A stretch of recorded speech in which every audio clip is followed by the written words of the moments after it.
of times you will find that those who are desperate for God, those who are desperate for God to move into their life, saw breakthroughs in their life.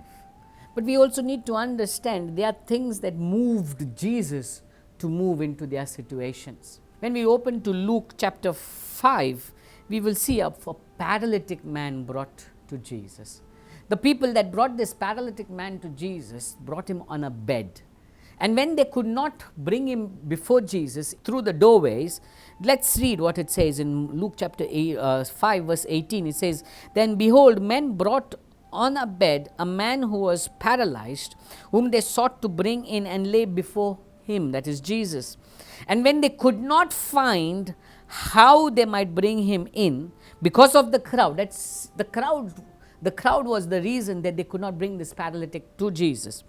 Then it says there, "They went up on the housetop and let him down with his bed through the tiling into the midst before Jesus." So what did they do is they could not get direct access to Jesus because of the crowd. So what they did is they climbed up the roof of the house, and through the roof they put down this paralytic man on the bed. The first point you need to see is the crowds prevented them from accessing Jesus. Most of the world are crowd pleasers. If the crowd is there, we want to be there. What the society does, we want to do exactly that. We want to be in that framework of what the society accepts. But how many of us know that in our pain, the world, though they may feel pity for us, but can never help us? And it is at that very moment that we begin to step out and do the inconceivable. Do what maybe the world does not like it, but I will receive my blessing, my healing. I need to do it. And that's what these men do. They lift up this paralytic on top of the roof. How did they do it? It must have been such an inconvenient situation to be in. This paralytic man must have been through so much of pain to be lifted up onto that roof. Not just that, they challenged themselves. They went into some unknown stranger's house, somebody's house, and tore open that roof. They did not care what that owner of the house would say. They wanted to get that paralytic before Jesus.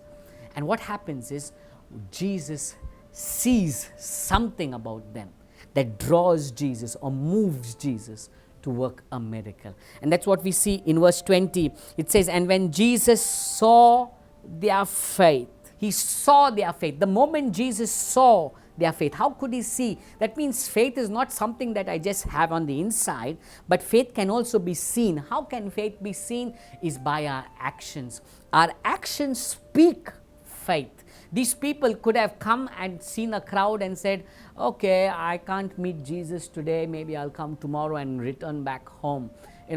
That would be a general way of most of the people, but they said, "No, I want to meet Jesus. I need to get to Jesus. I need to bring this paralytic to Jesus." And they had that assurance that if this paralytic met with Jesus, his life would be changed. You see, their faith was shown in action. Your faith, no matter how great faith you have, if you only keep it on the inside, it's of no use. You need to declare it on the outside. You need to live it. You need to move in it. You need to speak your language of faith. People looking at you should speak and say, "That's faith there."